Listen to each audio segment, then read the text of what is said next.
Isa akong head chef sa restaurant ng anak kong babae. 1,000 lang ang allowance ko kada buwan. Dagsaan ang mga customer. Hindi nagtagal, naging sikat ang restaurant sa buong lugar. Isang araw pagkatapos ng trabaho, pinagluto ako ng estudyante ko ng isang platong mani. Nang makita iyon ng manugang ko, sumama ang mukha niya. Ipinaliwanag ko, na galing sa sariling bulsa ng estudyante ko ang pambili. Pwede niyong tingnan sa kiki. Bless you. Araw-gabi kang nagbabantay. Pero mahirap pala bantayan ang magnanakaw na nasa loob ng bahay. Paborito kasi iyan ni Papa. Isang platong mani lang naman ang kinain niya. Wala naman siyang ibang kinain.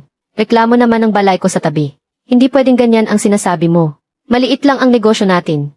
Kakayanin ba natin ang ganitong patikim-tikim? Isa pa, kung ngayon mani lang ang kinukuha. Bukas baka pera na ang nanakawin. Nagpakasal ka sa pamilya namin. Kaya dapat isipin mo kung anong makakabuti sa amin. Kung hindi talaga kaya, palitan na lang ang chef. Alanganing tumingin sa akin ang anak ko. Pa, bakit hindi ka na lang humingi ng pasensya sa kanila? Para matapos na itong maliit na issue. Nang makita kong kahit siya ay hindi naniniwala sa sarili niyang ama. Sa galit ko, ibinagsak ko ang aking chopsticks. Ayoko na. Sige, sundin mo yung biyenan mo, magpalit na kayo ng chef. Nang makita niyang ibinagsak ko ang chopsticks. At tinanggal ang chef's hat ko. Nakita ko ang paninisi sa mga mata ng anak kong si Shen Qingning. Pa, kailangan mo ba talagang pahirapan ako? Pwede bang ako naman ang isipin mo kahit saglit? Muling nanlamig ang puso ko. Ako, na isang state banquet head chef, nagtitiyaga sa maliit na lugar na ito, at tumatanggap lang ng 1,000 allowance kada buwan. Ayaw nilang gumamit ng magagandang gulay, karne at mga sangkap. Kaya ako pa ang nag-aabono araw-araw para makabili. Gumagastos ako ng mahigit 10,000 kada buwan. Pati ang allowance ng apprentice ko. Ako ang gumagastos. Dahil masyadong mababa ang sahod. Noong nakaraan, sabay-sabay pang nag-aklas ang ilang katulong sa kusina at assistant ko. Ako pa ang palihim na nagbigay ng pera para lang maayos sila. Hindi pa ba pag-aalala sa kanya yon? Mumuso lang ang manugang kong si Jiang Zhu. Ikaw na nga itong nagkamali. Hindi mo pa matanggap na masabihan ng kaunti. Bakit parang lalo kang nagiging ulyanin? Nga. Dahil lang sa ilang salita, basta ka na lang aayaw sa trabaho. Kailangan ba talaga, pwede bang magkaroon ka naman ng kahit konting responsibilidad? Alam na alam niyang mahal ang mga chef sa labas. Kahit sa maliit na probinsya, ang pasimula ay nasa 7 hanggang 8,000 kada buwan. Ang isang state banquet chef na tulad ko na galing pa sa kabisera. Ang presyo ay nagsisimula sa hindi bababa sa 20,000. Kaya yung sinabi niyang kung hindi talaga kaya ay magpalit na lang ng chef, ay para takutin ako, para tuluyan akong makontrol. Pero hindi ako nadadala sa ganyan. Malakas kong hinampas ang mesa. Buong buhay akong namuhay ng may malinis na konsensya. Hindi pa ako nakaranas ng ganitong kahihiyan. Maghanap na lang kayo ng ibang magluluto. Kung saan ako galing, doon ako babalik. Hindi ko kayang pagsilbihan ang mga tulad ninyong parang santo. Nagsalita ang apprentice ko sa tabi para ipagtanggol ako. Laging turo sa akin ni Master na huwag kumuha ng kahit anong gamit sa restaurant. Kaya sarili kong pera ang ginamit ko para bumili ng money. Kung hindi kayo naniniwala, tingnan ninyo ang kiki. Pero pagkatapos niyang magsalita, tinitigan siya ng masama ni Jiang Zhu. Sino ka para magsalita dito? Hindi ba't sinasamantala niyo lang nasira ang kiki? Kaya kayo naglakas loob na magnakaw. Sa huli, hindi naman ito malaking bagay. Makinig ka sa anak mo, umamin ka ng mali at tapos na ang usapan. Natahimik na lang ang apprentice ko. Sobrang kahihiyan ang naramdaman ko. Nanginginig ang buong katawan ko sa galit. Tatanungin ko kayo, hindi ko ba kayang bumili ng isang platong mani? Tatanungin ko ulit kayo. Ako ang ama ni Shen Qingning. Kahit pa sabihin natin kumain nga ako ng isang platong mani, ano ngayon? Hindi ba ako karapat-dapat? Sa sunod-sunod kong tanong, natahimik si Jiang Zhu at ang balay ko. Sabay-sabay silang tumingin kay Shen Qingning. Umaasang may sasabihin siya. Tumingin din ako sa kanya, dahil ako ang tunay niyang ama. Ako ang nagpakain, nagdamit at gumastos para sa lahat ng pangangailangan niya. Kailan may hindi ko siya pinabayaan. Ngayong nasabi ko na ang lahat ng ito. Dapat lang na pumanig na siya sa akin, di ba? Pero biglang kumunot ang noo ni Shen Qingning. Papa, tingin ko, nagiging ulyanin ka na talaga. Kung gusto mong kumain, pwede kang humingi sa akin. Pwede kang bumili para sa sarili mo. Pero ang kumuha sa restaurant ng walang paalam. Pag nanakaw yon, paano kung bukas? Gayahin ka ng ibang mga kamag-anak natin. Paano ko pa maipagpapatuloy itong restaurant ko? Mag-sorry ka na lang para matapos na. Huwag mo tayong ipahiya sa ibang tao. Nakakahiya. Hindi pa rin siya naniniwala sa akin. At lalo pang nagiging masakit ang mga sinasabi niya. Para akong binuhusan ng malamig na tubig. Nananlamig ang buo kong katawan. Sa sobrang galit, napahawak ako sa dibdib ko. Inaatake sa puso si Maestro. Tumawag kayo ng ambulansya, bilis. Gulat na sumigaw ang disipulo. Pero walang naging reaksyon si Shen Qingning at ang mga kasama niya. Makikita pa sa mga mata nila ang paghamak. Nagkukunwari ka pang may sakit. Para lang hindi mag-sorry. Ang tigas talaga ng ulo mo. Pwede bang wag mo nang bigyan ng sakit ng ulo si Kingning? Akala ng balay ko, napikon lang ako sa sinabi ni Shen Kingning. Nag-iinarte lang pala. Sumabat din si Jiang Zhu. Totoo lahat ng sinabi ni Kingning kanina. Bakit kailangan mo pang magdamdam? Sobrang higpit na nga ng kompetisyon ngayon. Kung ikaw pa ang magpapasimuno ng ganitong klaseng ugali, paano pa tayo magbubukas ng restaurant? Itay, huwag ka nang gumawa ng gulo. Pwede bang manahimik ka na lang? Bilisan mo, bumangon ka na at magluto. Sa tanghalian, darating dito ang pinakamayamang tao para kumain. Basta masarap ang pagkakaluto mo. At nasiyahan ang pinakamayamang tao. Kalimutan na natin ang nangyari. Nang makita ko ang pagiging arogante nila, at kawalan ng utang na loob, para bang naaawa pa sila sa akin. Kaya nila ako tinawag para maging head chef. Lalo akong nagalit, dahil doon ay bigla akong namutla. At pinagpawisan ako ng malamig sa noo. Nababaliw na ba kayo? Sa itsura niyang yan, sa tingin niyo ba nag-aarte lang si Master? Tatawag ako ng ambulansya. Hindi na talaga nakatiis ang apprentice ko. Agad niyang kinuha ang cellphone niya. Pero bigla na lang itong inagaw ni Jiang Zhu. At malakas na inihagi sa sahig. Maraming tao sa labas. Hindi natin alam kung ano ang ikakalat nilang chismis. Kapag nalaman ng pinakamayamang tao na tumawag tayo ng ambulansya, iisipin niyang malas. Araw-araw wala kang natutunang matino. Hindi ko alam kung sino ang nagturo sa'yo niyan. Mas naging prangka pa si Shen Kingning. Tinuro niya ang ilong ng apprentice ko. Simula sa araw na ito, tanggal ka na sa trabaho. Kung saan ka man nanggaling, bumalik ka na doon. Nang makita ko ang mga pangyayaring iyon, sumabog ako sa galit. Sa isang iglap, sinumpong ako ng matinding galit, at bigla na lang akong hinimatay. Nang magising akong muli, nasa ospital na ako. Ang apprentice ko lang ang nagbabantay sa akin. Samantalang ang sarili kong anak na si Shen Kingning ay hindi mahagilap. Hindi nagtagal. Habang sinusubuan ako ng pagkain ng apprentice ko, dumating ang kapatid kong lalaki na nakapamulsa sa likod. Kuya, sinabi na sa akin ni Kingning ang lahat. Hanggang kailan ka pa ba hihiga dyan? Huwag ka nang magpanggap na may sakit. Bakit kailangan mo pang patulan ang sarili mong anak? Tutal tayong mga matatanda. Ginagawa naman natin ang lahat para sa mga bata. Ngayon itong ginagawa mo ay hindi tama.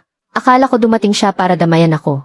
Dahil mula pagkabata, lahat ng masasarap na pagkain at inumin ay ipinapaubaya ko sa kanya. Nang maglaon, nabaon siya sa utang sa sugal. Ako ang tumulong sa kanyang magbayad. At dahil mag-isa lang siya sa buhay, natakot akong baka magutom siya. Kaya palagi ko siyang pinapadalhan ng pagkain. Dapat sana'y alam niya kung anong klaseng tao ako. Pero lingid sa kaalaman ko, sa pagbuka pa lang ng bibig niya, puro paninisi rin pala ang lalabas. Inis akong sumagot. Hindi ako nagpapanggap. Hindi mo ba nakikitang nakadextrose ako? At may mga tubo pang nakakabit sa akin. Tiete, akala mo ba hindi kita kilala? Mula pagkabata, tuso ka na. Lahat ng iyan ay peke. Umuso ang kapatid ko. Dati akala ko masaya at maayos ang pamilya mo. Hindi ko akalain na sira-sira din pala. May bahid ng saya sa kanyang mga mata dahil sa aking sinapit. Alam ko na, muli na namang nagkamali ako ng pinagkatiwalaan. Ang tinatawag na pag-unawa sa kapwa ay talagang walang panama. Sa inggit, na nararamdaman. Malamang itong walang kwenta kong kapatid. Matagal nang gustong makita akong mapahiya. Ngayon, sinasabi ng mga kamag-anak natin sa labas na mukha ka lang daw tao pero asal hayop ka. Mabait ka raw sa harap ng tao. Pero sa talikuran, isa kang mapagkunwari. At sakim pa sa maliliit na bagay. Kahit isang platong mani, pinapatulan mo pa. Gulat na gulat akong nagtanong sa kanya. Ikinakalat ba ni Kingning ang tungkol dito? Hindi ka raw kasi niya makumbinsi. Kaya inudyukan niya kaming lahat na tumulong. At nagkasundo silang lahat na ako ang papuntahin dito. Itinaas ng kapatid ko ang kanyang mga kamay. Isang matandang tulad mo. Paano ka mabubuhay sa labas? Napakabait na sayo ng anak at manugang mo. Dapat makontento ka na. Para hindi ka na pag-usapan ng patalikod. At para sa huli, hindi ka iwanan ng lahat. At walang mag-aalaga sa'yo sa pagtanda mo. Bawat salita ay parang kutsilyo, na sumasaksak at dumudurog sa puso ko. Hinding-hindi ko inakala, na ang sarili kong anak na si Shen Kingning ay ganito pala kasamang manira ng reputasyon ng sarili niyang ama. Matapos ang matinding sakit, nagpasya na ako. Hinding-hindi na ako babalik sa restaurant na yon. Maliit na lugar pero puno ng intriga. Hindi ko na kayang manatili doon. At tungkol naman sa pagtanda ko, kung kinakailangan, sa isang nursing home na lang ako titira. Nang marinig niya ang sinabi ko, naging seryoso ang mukha ng kapatid ko. Kuya, nasisiraan ka na ba ng bait? Isang plato lang naman ng mani iyon, hindi ba? Kailangan pa bang maging magkaaway na mag-ama dahil lang doon? Tumalikod ako, at hindi ko na siya pinansin. Tama, isang plato lang naman ng mani iyon, hindi ba? Kailangan pa bang ipa-ospital ang sarili mong ama dahil lang doon? Bakit kahit anong paliwanag ko? Kumbinsido pa rin sila na ako ang kumuha at kumain noon. Ang gulo mo talagang kausap. Ayoko ng pangaralan ka. Tumalikod ang kapatid ko at umalis na. Saka lang nagsalita ang disipulo ko. Master, gusto ko po sana kayong kunin bilang head chef sa amin. Pagkasabi niyan yon, ay may inilabas siyang isang kasunduan. Kinuha ko ito at tiningnan. Biglang kumabog ang dibdib ko, dahil nakasulat sa kontrata na bibigyan ako ng 70% shares. Sa buong mundo siguro, ito lang ang nag-iisang ganitong klaseng kontrata. Dahil kailanman ay wala pang may-ari na nagbigay sa kusinero ng ganoon kalaking parte sa kumpanya. Nagpatuloy sa pagpapaliwanag ang disipulo ko. Umuwi kami ng tatay ko galing ibang bansa para magtayo ng negosyo. Gusto naming pasukin ang food industry. Matagal ko na pong naririnig kung gaano kayo kagaling. Kaya po nagmadali akong maging disipulo ninyo para matuto. Ngayong nakikita ko po kayo sa ganitong kalagayan, hindi ko na po talaga matiis. Mula ngayon, ituturing ko na po kayong pangalawang ama. Aalagaan ko po kayo sa pagtanda ninyo hanggang sa huli. Nakasulat din po iyan sa kasunduan. Sa totoo lang, matagal ko nang napansin na itong disipulo ko ay hindi lang mabilis matuto, kundi may kakaiba rin siyang dating. Pero hindi ko inakala na ganito siya katapat. Kumpara sa anak kong babae at sa asawa niya. Mas mabuti pa siya nang hindi hamak. Kaya naman naantig talaga ang puso ko.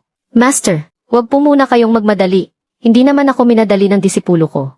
Kinabukasan, saka lang dumating si Shen Qingning sa ospital. Pagpasok pa lang ng kwarto, kumunot agad ang noo niya. Hindi nasiyahan yung mayamang kliyente sa kinain niya kahapon. Inimbita ko siyang bumalik pagkatapos ng 7 araw.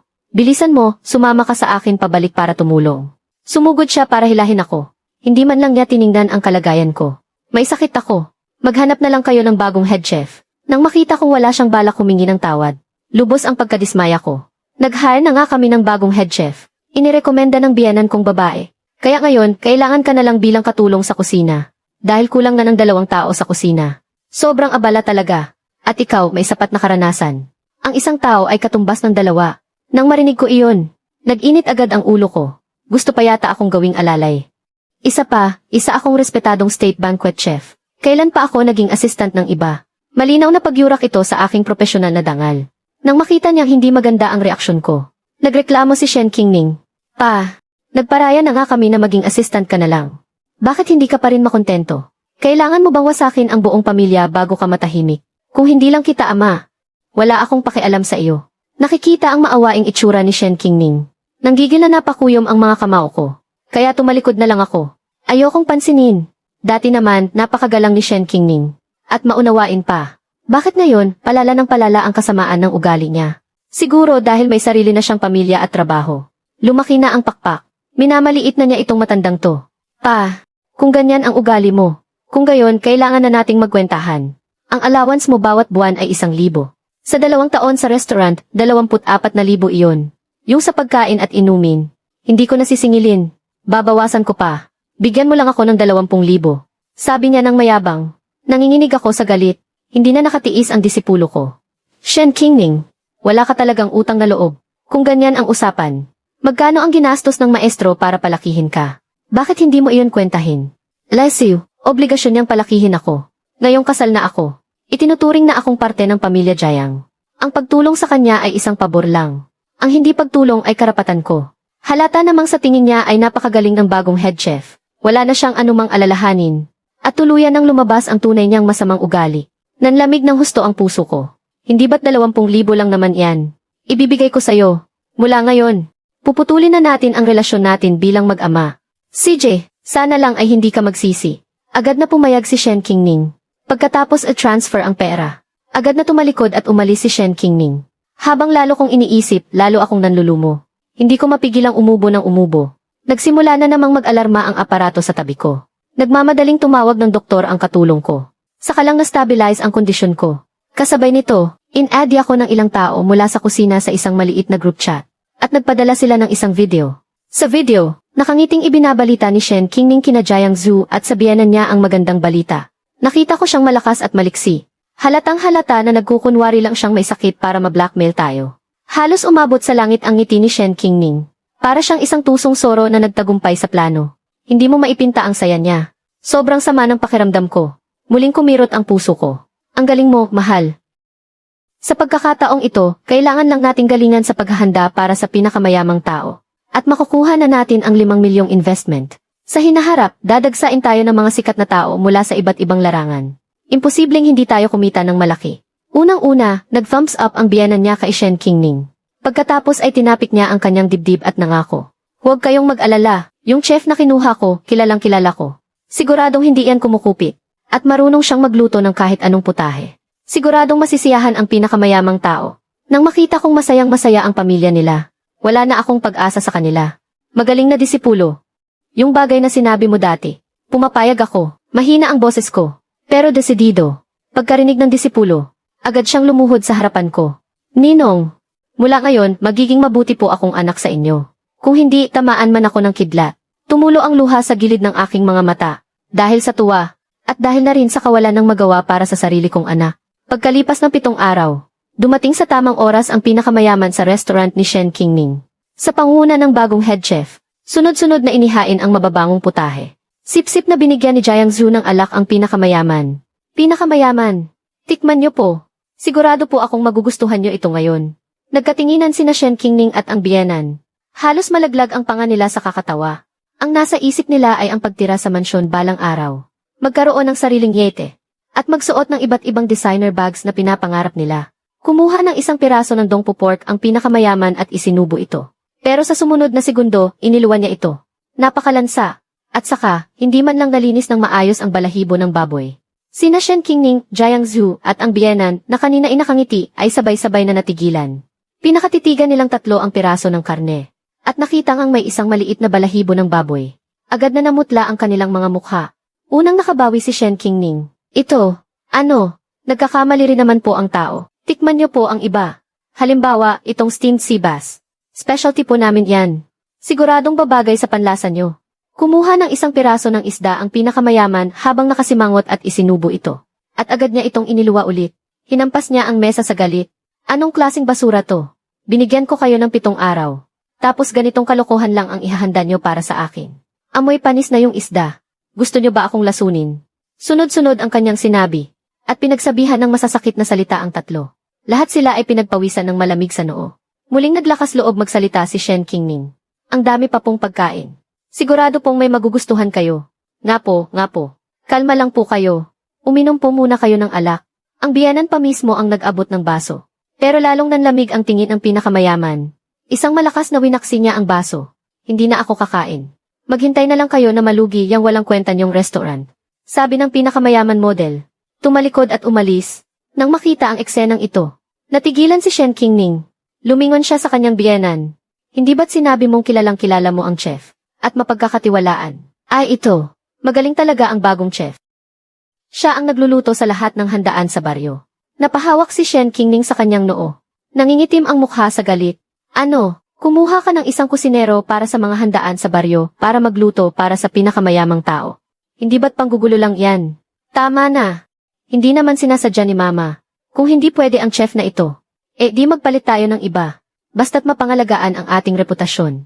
Hindi tayo malulugi. Sa harap ng mag-inang iyon, nakaramdam ng kawalan ng pag-asa si Shen Qingning. Katulad ng naramdaman ko noon. Kasasakay pa lang ng pinakamayamang tao sa kotse. Nang makatanggap siya ng tawag mula sa isang matalik na kaibigan. Sa wakas, nalaman ko na kung bakit napakapangit ng lasa ng pagkain sa restaurant na yon. Dahil binuli at pinaalis ang kanilang head chef. Nasa bagong bukas Shangzhang's restaurant ngayon. Pumunta ka na rito at tikman mo. Hindi nag-atubili ang pinakamayamang tao. Dumiretso siya sa restaurant na binuksan ng disipulo ko. Ang unang inihain na ulam ay sabaw ng bok choy at tokwa. Tiyak na maikukumpara ito sa bird's nest soup. Ito ang pinakamasarap na sabaw na natikman ko. Walang tigil sa pagrerekomenda ang kanyang kaibigan. Talaga bang ganoon kasarap? Bahagyang natigilan ang pinakamayamang tao. May pag-aalinlangan. Kumuha siya ng isang kutsara at isinubo ito. Agad na nanlaki ang kanyang mga mata. Kumuha siya agad ng isang buong mangkok. Hindi na siya nakapagsalita pa. Yumuko na lang siya at walang tigil na humigo. Sumunod ang pangalawang mangkok. Pangatlong mangkok. Kahit 2 lang sila sa hapagkainan. Mabilis nilang naubos ang isang buong mangkok ng sabaw. Habang nilalasap ng pinakamayamang tao ang lasa, itinaas niya ang kanyang hinlalaki at sinabing, napakasarap. Nananatili ang orihinal na lasa ng mga sangkap. At may kaunting halimuyak pa. Ang sarap sa pakiramdam pagkatapos inumin. Sa ganitong klase ng galing. Siguro isa kang chef sa palasyo. Wala yan. Simula pa lang yan. Tinitiyak kong babalik-balikan mo to araw-araw. Katulad ng nangyari kay Shen Qingning. Naghanda rin ng isang malaking salu-salo ang disipulo ko. Ako mismo ang nagluto ng ilang pangunahing putahe. Ang iba ay ginawa ng disipulo ko sa ilalim ng aking gabay. Walang tigil sa papuri ang mayamang tao.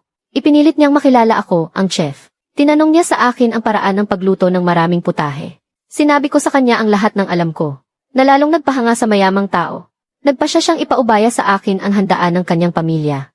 Sa araw ng handaan, hindi lang pamilya ng mayaman ang dumating, pati na rin ang mga kilalang tao mula sa iba't ibang larangan. May istasyon pa ng GC na nag-record ng buong kaganapan. Sabi ng lahat ng bisita, masarap daw ang pagkain. Habang nangyayari yon, espesyal akong ipinakilala ng mayaman sa lahat. Dahil doon, lumabas ako sa lokal na balita noong araw na iyon. Habang nag-scroll sa kanyang phone si Shen Qingning. Nang makita niya ako, bigla siyang napatayo. Kumain ang pinakamayamang tao sa lugar ni Papa. Ano, gulat na gulat si Jiang Zhu at ang biyenan. Dali-dali silang nakiusyoso. Nakita nilang walang tigil ang papuri sa akin ng pinakamayamang tao. Nakita nilang lahat ng sikat na tao ay saludo sa akin. Nakita nilang nakatutok sa akin ang mga kamera. Nagkatinginan lang sila at sabay-sabay na natahimik. Una, nakaramdam sila ng pagsisisi. Pagkatapos, biglang lumitaw ang inggit. At sa huli, galit at put. Paanong nagawa to ni Papa? Kinakampihan pa niya ang iba. Nagtayo siya ng restaurant kasama ng disipulo niya. Para agawin ang negosyo natin. Sobra naman yan. Nga.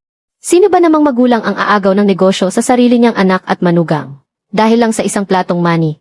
Gagantihan na niya tayo. Pagkatapos, inalam ko. Yung money pala, binili talaga ng disipulo niya. Makitid talaga ang utak ni Papa. Hindi niya matanggap ang ganoong kahihiyan. Simula noong umalis ako, pabagsak ng pabagsak ang negosyo sa restaurant. Ilang beses na silang nagpalit ng kusinero. Pero sabi ng lahat ng customer, hindi raw masarap. Kaya ngayon, halos wala ng customer. Yung mga dating katulong sa kusina, lumipat na rin lahat ng trabaho. Marami nang naisip na paraan sina Shen Qingning, Jiang Zhu at ang biyenan. Tulad ng mga promo, kalahating presyo, mga libreng bigay. Pero wala pa ring customer na pumapansin. Sa huli, nakaupo na lang sila sa tindahan, tulala at namumroblema. Suhestyon ng biyenan, pakiusapan niyo siyang bumalik. Nga, tama. Kahit na mahirap pakisamahan ang papa mo. At maraming kapintasan. Pero maaasahan ang luto niya. Huwag nating palampasin ang pera. Kitang-kita ang tunay na kulay ng mag-ina. Pera lang ang iniisip nila. Wala man lang konsiderasyon. Ganito rin ang iniisip ni Shen Qingning. Tawagan mo agad ako. Paano mo nagagawang tulungan ang ibang tao laban sa sarili mong anak? Malapit nang magsara itong restaurant natin. Seryoso ang mukha ko nang sabihin kong, hindi mo ako tatay. Huwag mong kalimutan, tinapos na natin ang ugnayan natin. At isa pa, di ba tinulungan mo rin ang ibang tao para kalabanin ako? Hay, maliit na bagay lang naman yon. Kailangan mo pa bang magtanim ng sama ng loob ng ganoon katagal? Pwede ba tayong mag-usap ng maayos ng harapan? Babayaran kita ng 4,000 kada buwan. Bumalik ka na lang at tulungan kami. Habang nagsasalita siya, lalo siyang lumalakas umiyak. Madali akong madala sa lambing, hindi sa dahas. Lalo na't hindi ko kayang makita na may umiiyak. Agad kong naalala ang mga sandali noong bata pa si Shen Qingning. Nang makita niyang tahimik lang ako, sinamantala ni Shen Qingning ang pagkakataon. Mag-usap tayo ng personal. Tingnan mo ang gagawin namin. Kung hindi ka kontento, pwede ka namang tumalikod at umalis agad, di ba? Matapos ang matinding pag-aalinlangan sa loob-loob ko. Sa huli, pumayag din ako.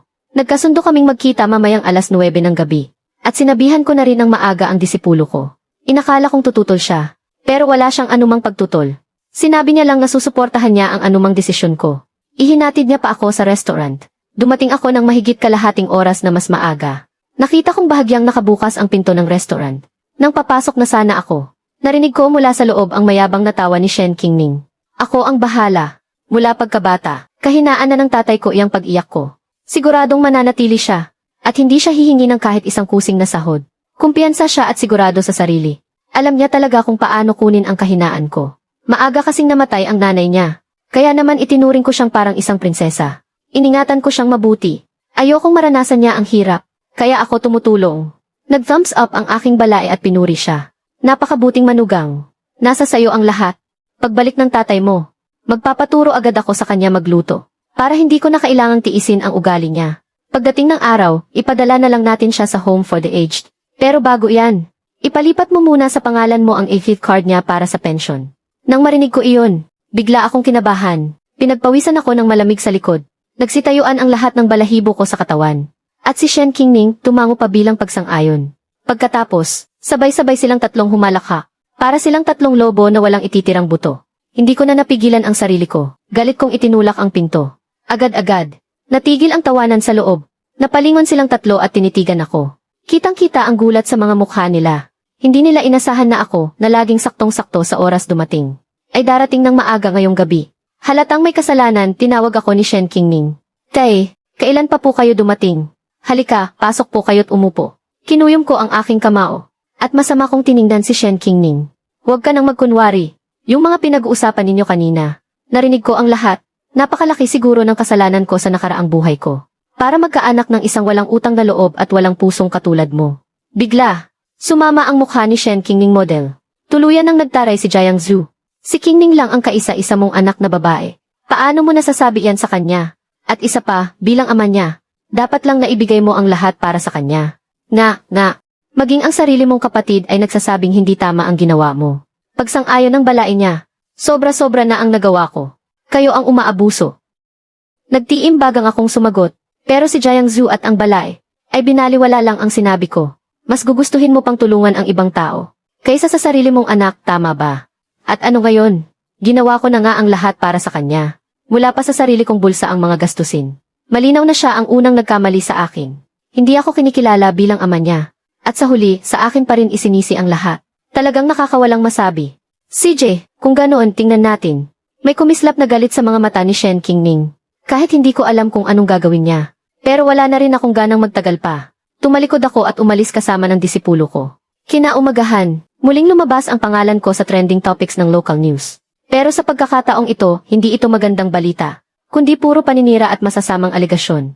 Si Shen Qingning mismo ang kusang nagbunyag sa media. Sinasabing mas pinapaboran ko raw ang ibang tao, at hindi ko tinutulungan ang sarili kong anak. Sinabi niyang nakita niya akong nag-iisa at naghihirap, kaya kinuha niya ako para alagaan. Binibigyan ko siya ng panggastos buwan-buwan. Pero wala siyang kahit katiting na utang na loob. Nagnanakaw siya ng money para kainin. Nagsama pa ng disipulo para siraan ang restaurant ko, at agawin ang negosyo ko. Maging ang pinakamayaman ay nagsabing hindi masarap ang pagkain. Lahat iyon ay dahil sa mga taong pinadala niya para manggulo. Noong ikinasal ako, ni isang kusing ay wala siyang ibinigay na dote. Siya kasama si Jiang Zhu at ang biyenan niya, humagulgol sa harap ng kamera, tumutulo ang sipon at luha. Binibilang isa-isa ang mga kasalanan ko. At nagyayabang pa. Kung may lakas daw akong loob, sumalang ako sa isang palabas para mag-areglo. At magharap kami sa harap ng lahat. Mukha siyang kaawa-awa. At puno ng kumpiyansa. Para makuha ang tiwala ng maraming netizen. Sa ilalim ng trending topic, lahat sila ay minumura ako. Mayroon bang ganyang klaseng ama? Mas masahol pa sa aso't baboy. Tinutulungan ang disipulo na agawin ang negosyo ng sarili niyang anak. Si Raulo, may sayad yata sa utak. Isang matandang kuripot at ulyanin. Hindi rin malinis ang kamay. Kung ako yan, kahit isang kusing hindi ko ibibigay na sustento. Karapat dapat ba ang walang kwentang matandang ito sa yumaong asawa niya? Nakakatulog kaya siya sa gabi? Kahit na ang disipulo at mga katulong sa kusina ay nagsasabi ng totoo sa ibaba. Pero mabilis din silang natabunan ng mga mura. Iniisip na mga salot din sila. Tinutulungan daw akong magsinungaling. Dati, masaya at laging puno ang restaurant ng disipulo ko. Ngayon, madalas may nanggugulo. Kung hindi man, may tae at ihi sa pintuan tuwing umaga. O kaya naman ay binabato ng pintura. Nagdidikit ng mga poster na paninira. Kapag sa wakas ay nalinis na. At may ilang customer na dumating. May biglang papasok na lasing para magbasag ng gamit. At saka, binomba ang mga contact list namin ng disipulo ko. Walang hiyang matanda. Mamatay ka na. Amoy lupa ka na. Bukod sa pag-aapi sa anak mo, may magagawa ka pa bang matino? Libo-libong mensahe ng sumpa sa isang araw. Kung dati lang, malamang sumabog na ako sa galit noon pa. Pero pagkatapos ng isang malaking bagay tulad ng pagtatraidor sa akin ng sarili kong anak, ang mga panlalait na ito, wala nang gaanong epekto sa akin. Pero nag-aalala ako na baka maapektuhan ang disipulo ko. Kaya kinontak ko ang pinakamayamang tao para tumulong. Kasabay nito, tumawag sa akin si Shen Qingning. Pa, ngayong ganito ang sitwasyon. Nakapag-isip-isip ka na ba? May halong pagmamayabang sa tono niya. Huwag mo kong tawaging pa. Wala akong anak na tulad mo. Wala kayong utang na loob ng pamilya ni Jiang Zhu. Gumamit pa kayo ng ganito kaduming paraan. Pero tinawanan lang ako ni Shen Qingning. Nagbabago ang mga tao. Ayokong maging talunan na tulad mo habang buhay. Magsalita ka na. Susuko ka ba o hindi? Lalo siyang naging mapilit at arogante. Ito na ang huling pagkakataon. Kailangan mo lang humingi ng tawad sa lahat. Tapos bumalik ka bilang chef namin. Papatawarin ka na namin. Bawat salita niya ay tila ba obligasyon ko. Na para bang dapat lang niya akong utus-utusan. Manigas ka. Iyon ang malamig kong sagot. At ibinaba ang tawag. Agad naman akong nakatanggap ng mensahe mula kay Shen Qingning. Pa, ikaw ang pumilit sa akin dito. 10 segundo lang. Binawi niya ulit ito. Takot na mag-iwan ng ebidensya. Agad ko siyang binlock at dinelete. Nag-leave agad si Shen Qingning. Para ipagpatuloy ang paninira sa akin online. Umabot ng higit 1 milyon ang nanonood. Palaging nasa trending ang pangalan ko. Lalong tumindi ang pambabatikos. Marami pa ang nag-report sa akin. Ilang beses sa isang araw bumisita ang business permit at fire department. Gusto na ring mag-leave ng disipulo ko para gumanti. Pero pinigilan ko siya, dahil may mas maganda akong paraan. Hindi nagtagal, dumating mismo ang pinakamayamang tao sa restaurant. Chef Shen, nabalitaan ko na ang nangyari sa'yo. Ang sama talaga ng mga yon. Kitang-kita na gusto kanilang ipahamak. May maitutulong ba ako? Sabihin mo lang, dahil gusto ni na Shen Qingning na makipagkomprontasyon ako sa variety show. Sige, pupunta ako. Pero bago yon kailangan kong maghanda. Sana po ay matulungan ninyo kaming mag-imbestiga ng ilang bagay. Sinulat ko ang lahat sa papel. Ibinigay sa pinakamayamang tao. Nangako ang pinakamayamang tao na tatapusin niya ito sa loob ng 2 araw. Pagkatapos noon, doon ko lang hinayaan ang disipulo ko na mag-live stream para i-anunsyo ang pagsali sa show at harapin si Shen Qingning sa harap ng lahat. Nang malaman ito, nagumpisa ng mag-iiyak at mag-iskandalo si Shen Qingning. Naman niya ang lahat ng katusuhan ng biyenan niya. At muli niyang nakuha ang simpatsya ng mga netizen. Ang kapal talaga ng mukha ng matandang to. Ang tigas pa rin ng mukha hanggang ngayon. Makikipagkomprontasyon pa sa anak niya sa show. Hindi man lang nahiya. Habang tumatanda lalong nagiging bastos. Bumuhos ang masasakit na salita. Pero hindi ako sumasagot, at hindi rin ako nagpakita. Hanggang sa araw na nagsimula ang show. Doon lang ako nagpakita sa venue ng show. Nakita ako ni Jiang Zhu. At unang nagsalita, "Dad, pamilya naman tayong lahat. Bakit niyo pa po kailangang umabot sa ganito? Ang ipahamak kami. Ano po bang mapapala ninyo dyan?" Sa harap ng audience, nagsimula siyang magpo at opo sa akin. Dati ang gamit niya lang. "Ikaw, ang galing talagang magpanggap." Nagsalita na rin ang balai ko. "Ang tanda-tanda na. Bakit pa kailangang gumawa ng gulo? Halos buong buhay na tayong nabubuhay. Hindi ba't para lang naman sa ikabubuti ng mga anak natin?" Ang mag-ama hindi nagtatanim ng sama ng loob. Basta't handa kang humingi ng tawad. Kalimutan na natin ang nakaraan. Tumango si Shen Qingning. "Pa, mamuhay na lang tayo ng payapa. Pwede ba?" May halong pagmamakaawa ang kanyang boses habang umiiyak. Pinuri sila ng lahat dahil sa pagiging makatwiran. Inaasahan nilang sa pagkakataong ito ay bibigay na ako. Pero nanatili akong malamig, at diretsyong umupo sa kabilang panig nila. Kasunod nito ang sunod-sunod na mga paninisi. Kesyo ulyanin na raw ako, at hindi marunong makontento sa kung anong meron ako. Hindi na rin umimik pa ang tatlo ni na Shen Qingning. Umupo na silang lahat. Nagsimula na ang programa. Diretsahan akong tinanong ng host, "Ang mga akusasyon sa iyo ni Miss Shen, totoo ba lahat ng iyon?" Pawang kasinungalingan lang ang lahat. May ebidensya ako.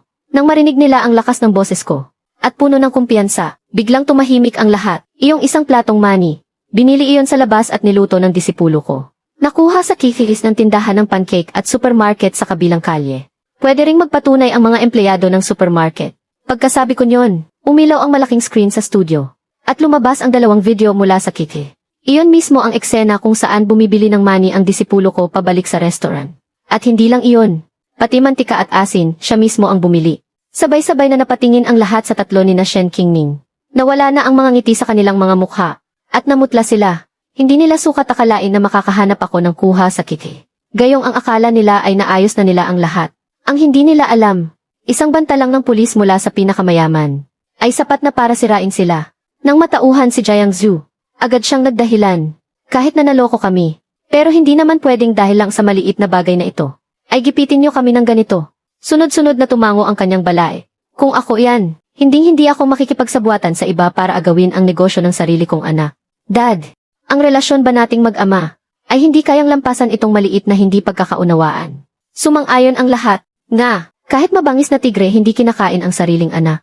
Sobra naman ang tatay na to. Dahil lang sa isang platong mani, kailangan pa bang paiyakin ng ganito ang sariling anak? Masyado siyang mapaghiganti. Siguradong napakahirap ng pagkabata ni Shen Qingning. Nang makita nilang pumanig sa kanila ang lahat, nakahinga ng maluwag ang tatlo, at agad silang napangiti. Pero sa sumunod na segundo, pumasok sa studio ang apprentice at ang mga katulong sa kusina. Nagsisinungaling sila. Sila ang laging pumipilit kay Master na umamin sa pagkakamali at humingi ng tawad. Walang silbi ang kahit anong paliwanag namin ni Master. "Tama, pwede kaming lahat tumestigo." Pagkasabi nila nito, may lumabas na namang video sa malaking screen. Iyon mismo ang eksena kung saan ako ginigipit nilang tatlo. May isang katulong na lihim itong kinunan noon. Pero hindi niya ito magawang ilabas. Sa huli, pinangakuan ko siya ng trabaho sa restaurant ng apprentice ko. Doon lang siya napanatag. Ginipit na nga ang sariling ama hanggang atakihin sa puso. Tapos pinanood lang nila ng walang pakialam. Ganito pala ang totoong nangyari. Anong klaseng anak yan? Nakakagalit. Walang utang na loob. Mga walang utang na loob. Muntik nang mapatay ang sariling ama. At may lakas pa kayo ng loob na manisi. Biglang bumaliktad ang opinyon ng publiko. Pinagmumura ng mga manonood ang tatlo, sina Shen Qingning. Sumingit ako at sinabi, pagkatapos kong maospital. Pumunta si Shen Qingning sa ospital para bawiin ang 2 taong allowance na binigay niya sa akin. Sinungaling! Hindi ko ginawa yan. Agad na tumuto si Shen Qingning. Agad kong inilabas ang recording. Huwag kang mag-alala. Nandito ka na, magpapakasaya ka na lang. Aalagaan ka namin sa pagtanda mo. Sabi nyo, kinuha nyo ko para alagaan. Pero ang totoo, ginawa nyo lang akong libreng chef. Wala akong kinuha sa inyo kahit 1 sentimo. Ako pa ang gumastos para sa inyo. Hindi ko inaasahan, biglang sumingit si Jiang Zhu. Kailan ka gumastos para sa amin? Ikaw at ang nanay mo para lang makatipid. Ang mga sangkap na ginagamit nyo ay hindi sariwa. Puro tira-tira. Sinong matinong tao ang namamalengke sa gabi? Ang isda ay patay na at frozen pa. Ang karne, mabaho. Pati freezer ng ref ayaw niyong buksan. Kung hindi dahil sa tatay mo. Matagal nang nagsara ang restaurant. Bawat salita ay parang sampal kay Jiang Zhu. At sa puso ni Shen Qingning. Hindi nila alam ang mga ito. Hindi ko rin naman sinabi. Natatakot kasi akong isipin ang balai ko na kuripot ako. At gusto ko ring may gawin para sa anak ko. Siyempre, kahit pasabihin ko, malamang hindi pa rin sila tatanaw ng utang na loob. Hindi magbabago ang sitwasyon ngayon. Pagkatapos, may ilan pang taong pumasok sa studio. Lahat sila ay mga chef na tinanggal sa trabaho. Araw-araw niyong sinasabi na hindi masarap ang pagkain. Na mahina raw kaming magluto. Pero magkano ba talaga ang ginagastos ninyo sa mga sangkap? Para makatipid din sa mga tauhan sa kusina. Nagluluto na nga, naghihiwa pa. Sino ba namang kakayanin yan? Mas masahol pa kayo sa demonyo. Bawat salita nila ay puro panunumbat. Ito ang huling dagok para sa tatlo ni na Shen Qingning. Dahilan para magalit at magmura ang lahat. Hindi lang mga walang utang na loob ang tatlong ito. Mandurugas pa sila sa negosyo. Ginagawa nilang parang kalabaw ang mga empleyado. Kadiri talaga. Mamatay na sana kayo. Huwag na kayong mabuhay. Nang makita ito ng balai ko, agad siyang nahilo at nanlabo ang paningin. At tuluyan ng hinimatay. Pero sina Shen Qingning at Jiang Zhu, hindi man lang siya pinansin. Sa halip, bigla silang nagbago ng ugali. Sabay silang lumuhod sa harap ko. Dad, patawad po. Nabulag po ako. Nakikiusap po ako, iligtas niyo ako. Pangako, magiging mabuting anak na po ako sa inyo. Kung nalaman ko lang po kung gaano kalaki ang isinakripisyo niyo para sa restaurant. Siguradong maniniwala ako na hindi kayo kumuha ng money. Akala mo ba hindi ko alam na naimbestigahan mo na ang lahat? Kahit alam mo na ang totoo. Ginamit mo pa rin yon para guluhin ang sitwasyon at ipahamak ako. Walang emosyon kong sinabi. Isa pa, ikaw din mismo ang nagputol ng ugnayan natin bilang mag-ama. Natulala si Shen Qingning. Dad, hindi niyo pwedeng iwanan ako. Kapag hindi niyo ako tinulungan ngayon, talagang katapusan ko na. Takot na takot siya. Walang tigil siya sa pagmamakaawa habang nakaluhod. Hindi nagtagal, dumugo na ang noo niya. Pero hindi siya nangahas na tumigil. Niyakap ni Jiang Zhu ang binti ko. Dad, alam na po naming nagkamali kami. Bigyan mo pa kami ng isa pang pagkakataon, pwede ba? Saktan mo ako, murahin mo ako, ayos lang. Habang sinasabi niya iyon, sinasampal niya ang sarili niyang mukha. Habang inaalala nilang dalawa ang mga nakaraan. Labis na labis ang kanilang pagsisisi. Kung naging mas mabait lang sila sa akin. Siguradong patuloy pa rin sa pag-unlad ang restaurant. Patay na ang puso ko. Pagkasabi ko niyan, tumalikod na ako at umalis. Gusto sana akong habulin ni na Shen Qingning at Jiang Zhu. Pero hinarang sila ng mga galit na manonood at pinagmumura. Kahit na tinatawag pa rin ako ni Shen Qingning. Hindi na ako lumingon pa. Buong tapang akong lumabas ng studio. Pagkatapos noon, nabalitaan kong hindi na naisalba sa ospital ang biyenan ko. Sinisi ni Jiang Zhu si Shen Qingning. At humingi ng diborsyo. Gusto niyang umalis si Shen Qingning na walang anumang dala. Hindi pumayag si Shen Qingning. Isang gabi, sinaksak niya si Jiang Zhu. At inaresto ng mga pulis. Naging baldado si Jiang Zhu. Pero wala na akong kinalaman sa lahat ng iyan. Kasama ang aking disipulo, pinaghirapan naming itayo ang restaurant. Hindi nagtagal, ito na ang naging pinakasikat na gusali sa buong syudad. Pero hindi nagtagal ang magandang sitwasyon. Kasagsagan ng Nobyembre. Bumuhos ang malakas na ulan. Sa labas ng nagniningning at umiikot na salaming pinto ng Dingsheng Pavilion. Ang 8 taong gulang na si Jiang Xiaoyu ay basang-basa. Ay matigas na nakaluhod sa malamig na tubig baha. Parehong nakataas ang kanyang mga kamay, hawak ang isang karton na basa na ng ulan. Nakasulat dito sa pulang pintura ang mga nakakagulat na salita. Lolo, bigyan niyo po kami ng pag-asa para mabuhay. Mamamatay na sa gutom ang apo ninyo. Sa gilid ng mga tao, isang sikat na vlogger na may 1 milyong followers at masamang budhi. Si Justice Bro ay maihawak na kagamitang panangga sa ulan. Habang sumisigaw ng buong lakas sa harap ng kamera. Mga kapanalig. Tingnan ninyong mabuti. Ito ang pinakamalaki at pinakamarangyang restaurant sa buong syudad. Ang sariling apo sa anak na babae ng big boss ng Dingsheng Pavilion na si Shen Jiangwu. Habang ang lolo niya ay nagpapakasarap sa loob. Bilyonaryo ang halaga, pero ipinakulong ang sarili niyang anak na babae. Ngayon pati ang menor de edad niyang apo. Hahayaan na lang mamatay sa lamig dito sa labas. Ubod talaga ng sama ng mga kapitalista. Mga kapatid, ay boycott natin ang walang konsensyang restaurant na ito. I type niyo sa comment section.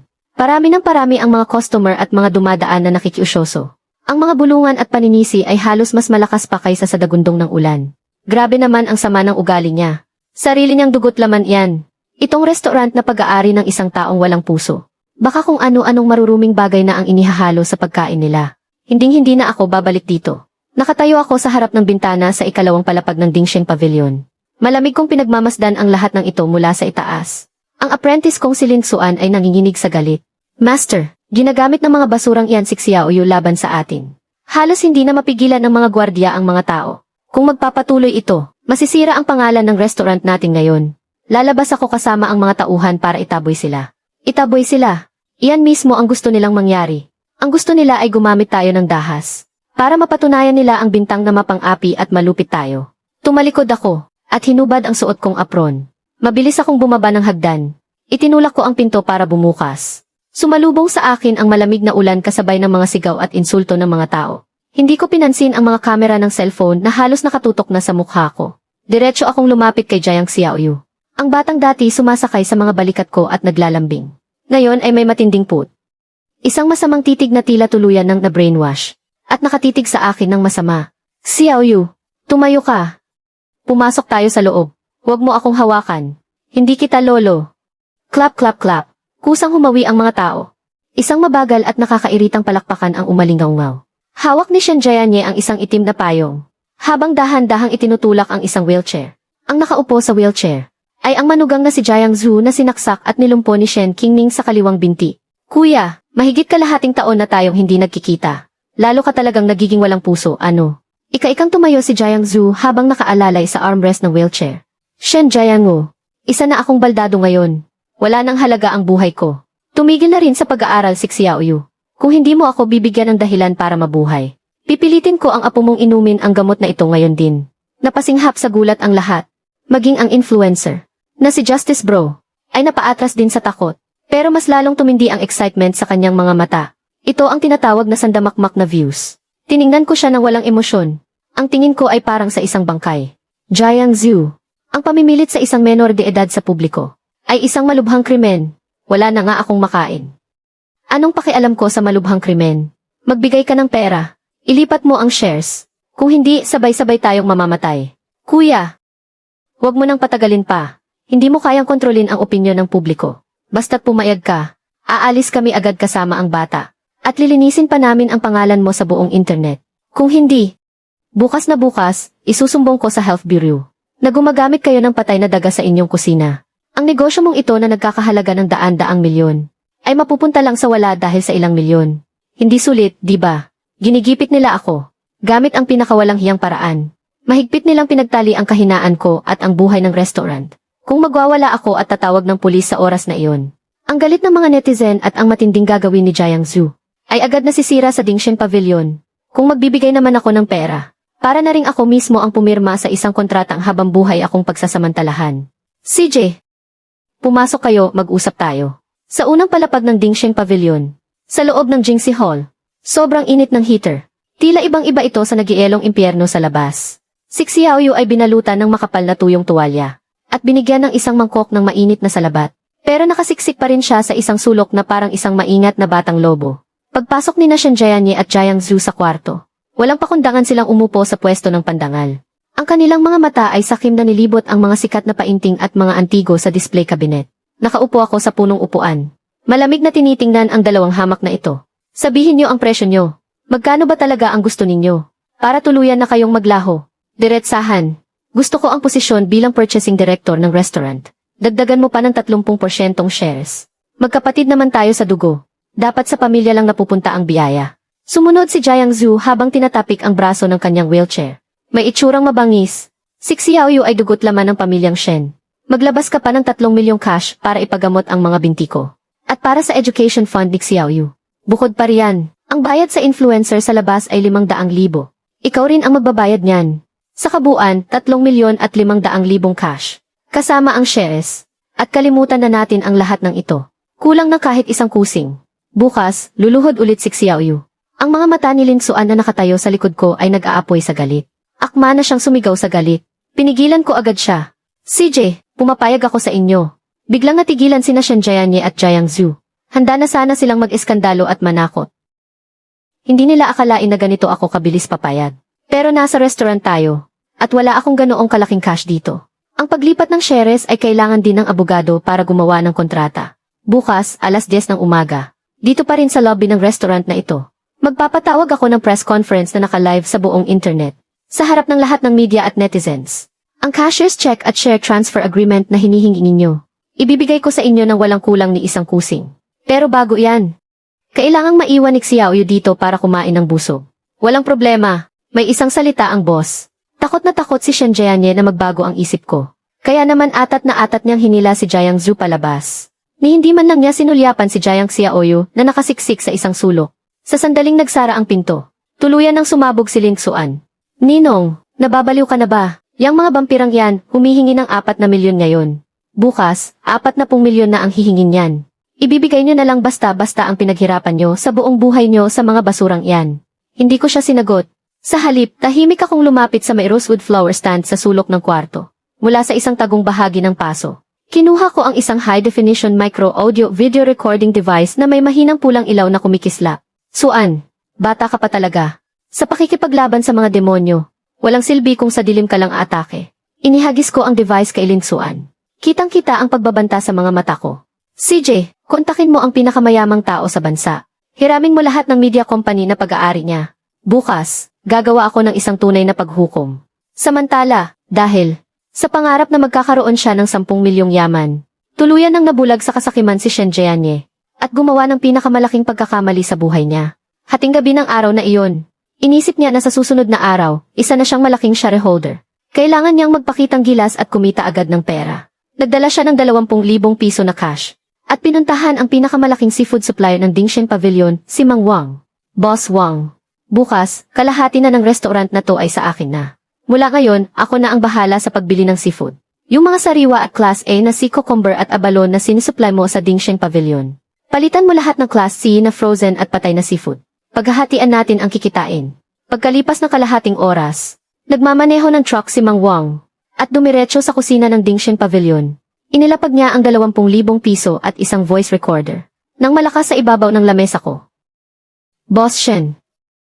Noong malugi ako, ikaw ang tumulong sa akin. Itong kapatid mong gago. Gustong mandaya sa mga sangkap para sirain ang pangalan mo. Hinding-hindi ako papayad. Kunin mo tong recording. Pabagsakin mo ang tarantado na iyan. Hawak ko ang voice recorder. At napangisi ako ng malamig. Pangingikil, sa napakalaking halaga. Pamimilit sa menor de edad at panunuhol sa negosyo. Kumpleto na ang 3 sentensya niya. Kinaumagahan, alas 10 ng umaga. Sa main hall ng Dingshen Pavilion. Inihanda ito bilang venue para sa isang napakalaking press conference. Sa tulong ng pinakamayamang tao sa bansa, ang mga kamera ng 12 ng malalaking media outlet ay nakatutok sa entablado. Milyon-milyong netizen ang pumasok sa live stream para panoorin akong walang konsensyang kapitalista kung paano ako yuyuko at hihingi ng tawad.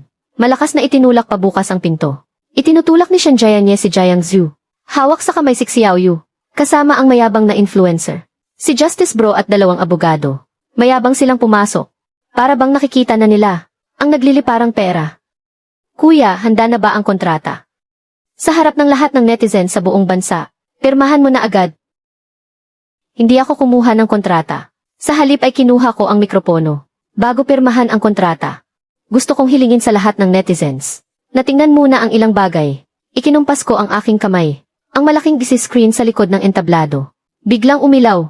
Ang lumitaw ay hindi ang kasunduan sa paglilipat ng pag-aari, kundi sunod-sunod na larawan ng napakalinaw na mga bank transfer.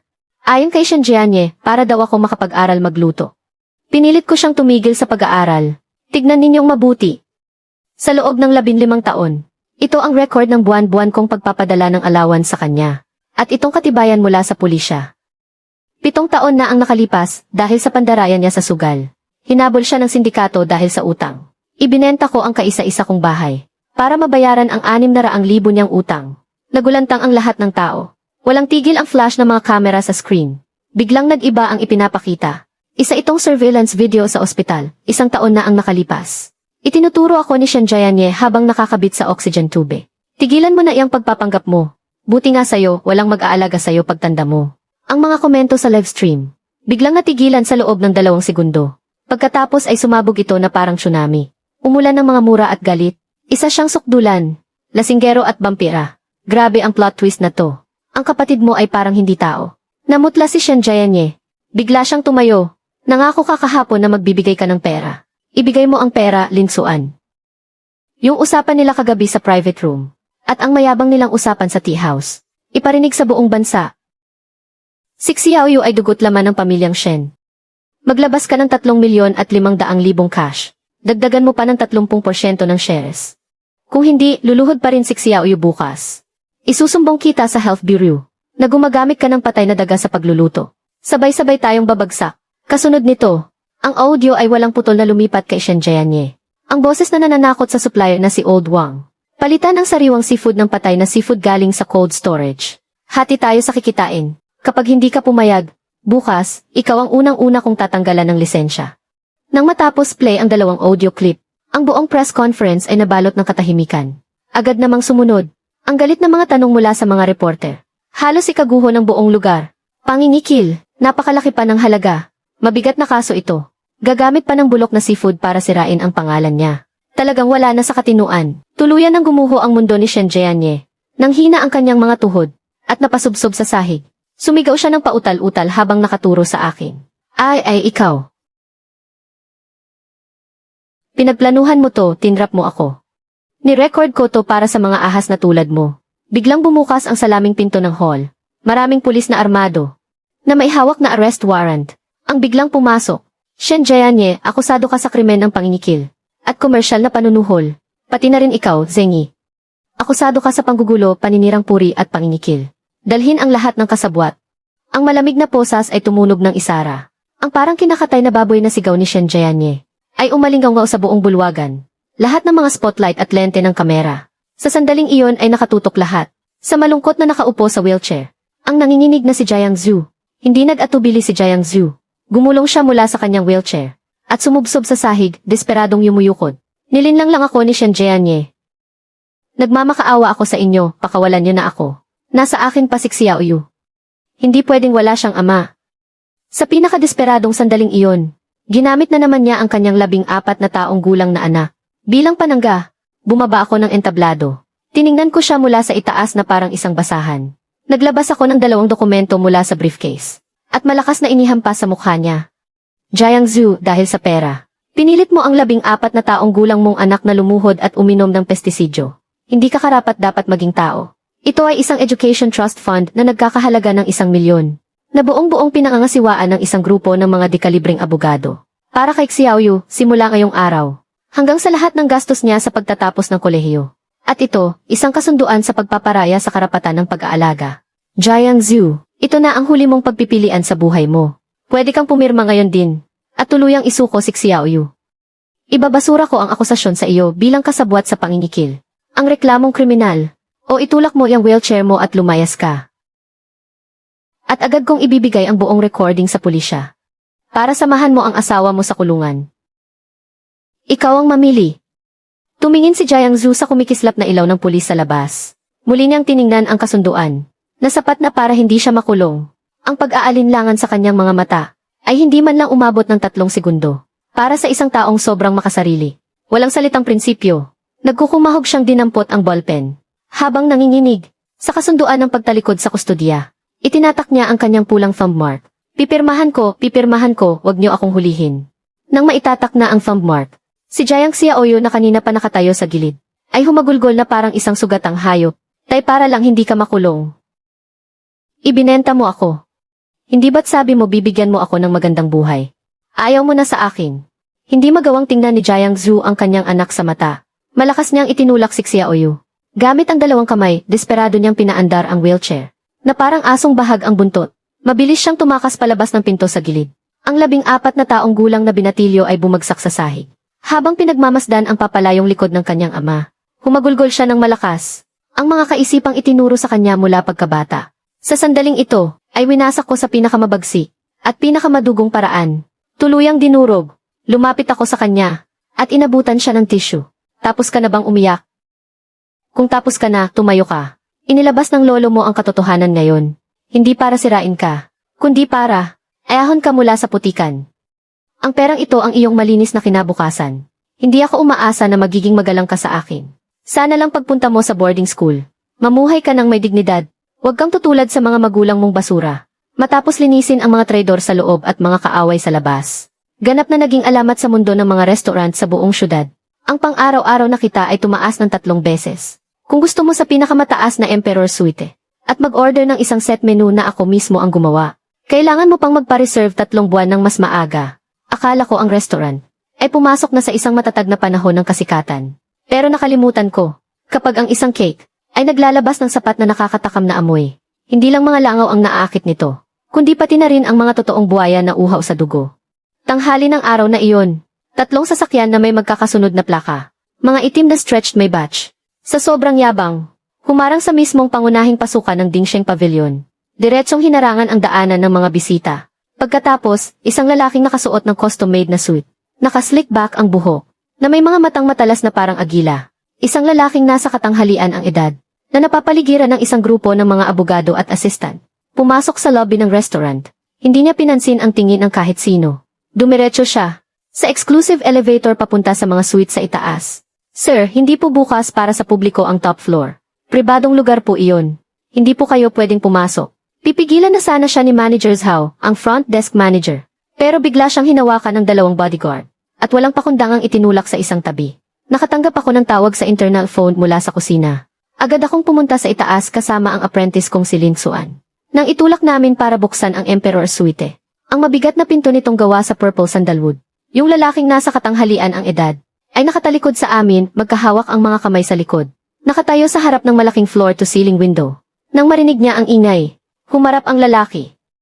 Nang makita ni Lin Xuan ang mukha niya, para siyang tinamaan ng kidlat, agad na namutla ang kanyang mukha. Dad!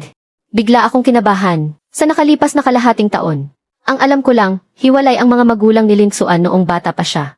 Namatay sa sakit ang nanay niya. Iniwan siya ng tatay niya para maghanap ng yaman sa ibang bansa. At walang anumang balita. Hindi ko inaasahan, na sa muli nilang pagkikita, siya ay darating na ganito kaagresibo. Basta na lang papasok sa lugar na ito. Siya ang tunay na ama ni Lin Xuan, galing sa Wall Street, na may dalang 10 bilyong venture capital fund. Ang makapangyarihang business tycoon na si Lin Yaodong na nagbalik sa bansa. Xuan, anak. Sa mga taong nagtrabaho ka para kay Master Shen, alam kong nahirapan ka, pero simula ngayon, hindi mo na kailangang manatili pa sa mausok at maruming kusinang ito. Ang boses ni Lin Yaodong ay walang bahid ng pananabik o pagmamahal ng isang matagal na pagkakawalay. Tanging ang boses ng isang nakatataas, na puno ng kayabangan at kalamigan. Naglakad siya papunta sa mamahaling mesa, mula sa kamay ng kanyang assistant. Kinuha ang isang makapal na dokumento, at diretsyong inihagis ito sa mesa. Lin Yaodong, ni hindi man lang siya nag-abalang makipagkamay sa akin. Diretso siyang umupo sa kabisera. Master Shen, matagal ko nang naririnig ang pangalan mo. Hindi na natin kailangan magpakilala. Diretso na tayo sa negosyo. Nakita ko na ang financial report ng Dingsheng Pavilion. Pwede na ang profit margin ninyo. Pero masyadong mabagal ang paglago. Kalahating taon na. Pero iisang branch pa lang ang meron kayo. Isang malaking aksaya. Sa pagbalik ko sa bansa, nagtatag ako ng isang 10 bilyong pisong pondo para sa food and beverage. Interesado ako sa brand value ng Dingsheng Je. Tingnan mo itong panukala para sa pagbili. Hindi ko tiningnan ang dokumentong iyan. Malamig lang siyang tinitigan nito. Lin, hindi ka po sa pondo ang Dingsheng Je. At hindi rin namin planong ibenta ito. Wala sa'yo ang desisyon. Ngumiti si Lin Yaodong. Puno ng pangungutya ang kanyang ngiti. Master Shen, isa kang magaling na chef. Pero hindi ka isang mahusay na negosyante. Alam mo ba, kung bakit ngayon lang ako nakipagkita sa'yo? Dahil itong nakaraang linggo. Sa presyong mas mataas ng 30%. Mula sa orihinal na may-ari ng gusaling ito. Binili ko na ang buong karapatan sa pagmamay-ari ng gusali. Ibig sabihin, ako na ngayon ang landlord mo. Ang kontrata ng paupa sa restaurant ninyo ay matatapos sa loob ng 3 buwan. Kapag hindi ko ito ni-renew, ang Dingsheng Je ay kailangang mag-impake at umalis bukas na bukas din. Ito ang tunay na paggiba mula sa pundasyon. Ang pagyurak ng kapitalismo. Walang pakialam yan sa pakikisama. O sa anumang patakaran. Lin, napakalaki ng ginastos nyo. Ano ba talaga ang gusto ninyo? Gusto ko ang Dingshengji. Sa loob ng 1 taon, magbukas ng 50 branch sa buong bansa. Sa loob ng 3 taon, maghihi sa Amerika. Para maabot ang bilis na to, simula sa susunod na buwan, tatanggalin ko ang mga tauhan. Sa kusina ng Dingshengji. Nabili ko na ang pinakamodernong central kitchen sa bansa at ang production line ng mga robot na nagluluto. Sa hinaharap ang Dingshengji ay gagamit na lang ng mga standardized na pre-cooked meal at mga makinang magluluto. Wala ng chef, wala ng tao. Sagarin ang tubo. Kahit gaano pa kagaling ang pagluluto mo, ilang lamesa lang ba ang kaya mong lutuan sa isang araw? Ang makina, kayang magluto para sa 1,000 lamesa sa isang araw. Shen Jiangwo, hawak mo ang 70% ng shares. Sobra-sobra yan. Hindi karapat-dapat ang isang kusinero na tumanggap ng ganyan kalaki. Nakasulat sa kontrata, ibababa ang shares mo sa 5%. Bibigyan kita ng 50 milyong cash. Mag-empek ka na agad at umuwi para magretiro. Bago pa man ako makapagsalita, tuluyan ng sumabog sa galit si Lin Xuan. Namumula ang mga mata niya. Sumugod siya sa harap ni Lin Yaodong at ibinalibag ang proposal na iyon sa sahig. Ang pangalan ng Dingsheng Pavilion ay pinaghirapan ng ninong ko sa bawat hiwa at sandok. Hinulma sa tamang apoy at dugot pawis. Tapos gagamit kayo ng mga nakabalot lang sa plastic, puno ng preservatives, at mga pre-made meal na may artificial na pampalasa. Para lokohin ang mga customer. Sinisira niyo ang pangalan natin. Iniinsulto niyo ang salitang state banquet. Gago. Hinampas ni Lin Yaodong ang lamesa at tumayo. Kasunod ay isang malutong na sampal, na tumama ng buong lakas sa mukha ni Lin Xuan. Umalingaw-ngaw ang malutong na tunog ng sampal sa loob ng private room. Kapag pera na ang usapan, basura lang ang talento. Ang anak ko. Magiging isang kusinerong amoy mantika at uso. Yan ang tunay na insulto. Inihanda ko na ang isang magandang kinabukasan para sa iyo. Pero ayaw mong kunin. Nagpipilit kang manatili sa tabi ng matigas ang ulong matandang yan. Tiningnan ko si Lin Yaodong. Ang mga tingin ko ay parang isang napakalalim na balon. Walang galit, tanging matinding kalamigan lang. Itinabi ko ang ashtray ng tabako sa mesa. Mr. Lin, ambisyoso ang proposal mo. Pero ako si Shen Jiangwo, at walang lugar sa kusina ko ang kahit isang pakete ng preserbatibo. Mga nakakahong pagkain. Gusto mong ipakain sa mga customer mo ang basurang pang-industriya. Lumayas ka, magtayo ka ng sarili mong fast food restaurant. Sa kusina ng Dingshengji, hindi papayagang makapasok ang mga makina. Shen Jiangwo, ayaw mo pala sa santong dasalan. Gusto mo sa santong paspasan. Maniwala ka man o hindi, puputulan ko kayo ng kuryente ngayon din. Para mapilitan kayong magsara agad. Sige, subukan mo. Pero sa oras na pilitin mong sirain ang kontrata, haharapin mo ang napakalaking multa at ang galit ng buong internet. Nanliit ang mga mata ni Lin Yaodong. Melin, dahil masyado kang naniniwala sa mga makina at sa pera mo, bakit hindi mo subukang makipagpustahan sa matandang ito? Isang pusta, paano? Pagkatapos ng 7 araw, dito mismo sa lobby ng Dingshengji. Gamitin mo ang central kitchen mo at ang mga robot para magluto ng kalahati. Gagamitin ko ang mga kamay ko at isang kawali para lutuin ang isa pang kalahati. Mag-imbita tayo ng 100 pinakamahuhusay na food critic sa syudad. Mga sikat na foodies, kasama ang pinakamayamang tao at ang media. Para sa isang live blind test. Kapag natalo ako, lahat ng shares na nakapangalan sa akin ay ibibigay ko sa iyo ng libre. Akong si Shen Jiangwo ay aalis na walang-wala at tatalikuran ko na ang mundo ng pagluluto.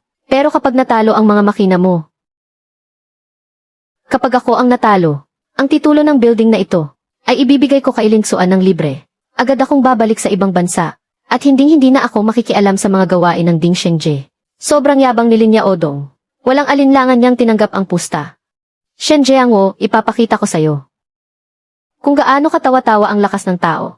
Kumpara sa teknolohiya at pera, si Lin Yaodong kasama ang kanyang mga tauhan ay mayabang na umalis. Ninong, masyado po kayong naging padalos-dalos. Nasa kanya ang pinakamodernong intelligent cooking at temperature control system. Walang mintis kahit 1 minuto o segundo. Para sa atin na magluto para sa 500 tao sa isang araw. Hindi talaga kakayanin ng ating lakas at pagod. Xuan ang pagluluto ay tungkol sa puso at dedikasyon. Tungkol sa kaluluwa. Ito ang pagmamahal na ibinubuhos ng chef sa bawat sangkap. Ang mga bagay na ito ay hindi matututunan ng mga malamig na makina at mga robot. Ihanda mo na ang mga sangkap.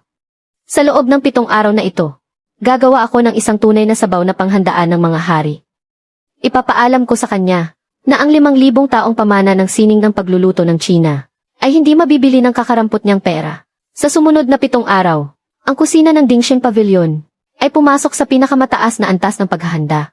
Ang esensya ng isang piging pang-estado ay nakasalalay lahat sa sabaw, kung sa mang-aawit ay ang kanyang boses. Sa kusinero na may ang kanyang sabaw, para sa isang blind test sa piging para sa 1,000 tao, gamit ang sukdulang sarap, para durugin ang artipisyal na pampalasa ng makina. Kailangan kong ilabas ang isang obra maestra na panghandaan ng mga hari. Malapot na sabaw, malinaw na sabaw at gatas na sabaw ng isda. Ako mismo ang pumili ng mga manok na mahigit 3 taong gulang. Mga inahing manok at primera klaseng tadyang. Buto ng hamon at pinatuyong scallops. Inilagay sa isang higanting tansong kaldero. Pinakulo ng husto sa malakas na apoy. At dahan-dahang nilaga sa mahinang apoy. Sa loob ng 3 araw at 3 gabi, walang tulog at walang pahinga akong nagbantay sa harap ng kalan. Tinitiyak kong tama lang ang apoy. Walang tigil sa pagtanggal ng mga latak. Pagsapit ng 5 araw, ito na ang pinakamahalagang bahagi, ang paglilinis ng sabaw. Tinadtad ko ng pinong-pino ang dibdib ng manok. 3 beses ko itong inilagay sa kumukulong sabaw. Ang tinadtad na karne ay parang isang pinong lambat. Ang lahat ng dumi sa sabaw ay sinipsip nito hanggang sa luminis. Ang dating malabong sabaw ay milagrong naging kasing linaw ng tubig. Kitang-kita ang ilalim. Pero sa sandaling buksan ang takip ng kaldero, ang napakabango at napakalinamnam na amoy ay kayang pangingigin ang iyong kaluluwa. Ang sabaw na ito ang alas ko. Pero minaliit ko ang dumi at kasamaan ng mga may pera. Para masigurong manalo, wala talagang pakialam si Lin Yaodong. Sa tinatawag na patas na laban, ika-6 na araw, 3:00 ng madaling araw. Tahimik na tahimik ang buong kusina. Nagpapahinga na ang lahat, tanging ang napakalinaw na sabaw sa tansong kaldero. Ang nananatiling mainit sa mahinang apoy. Dahan-dahang bumukas ang pinto sa likod ng kusina. Isang anino ang palihim na pumasok. Siya si Xiao Chen, isang katulong sa kusina. Noong nakaraang buwan, dahil sa pagkalulong niya sa online na sugal, nagkautang siya ng 300,000 sa online loan. At halos magpakamatay na dahil sa paniningil sa kanya. Hinanap siya ng assistant ni Lin Yaodong.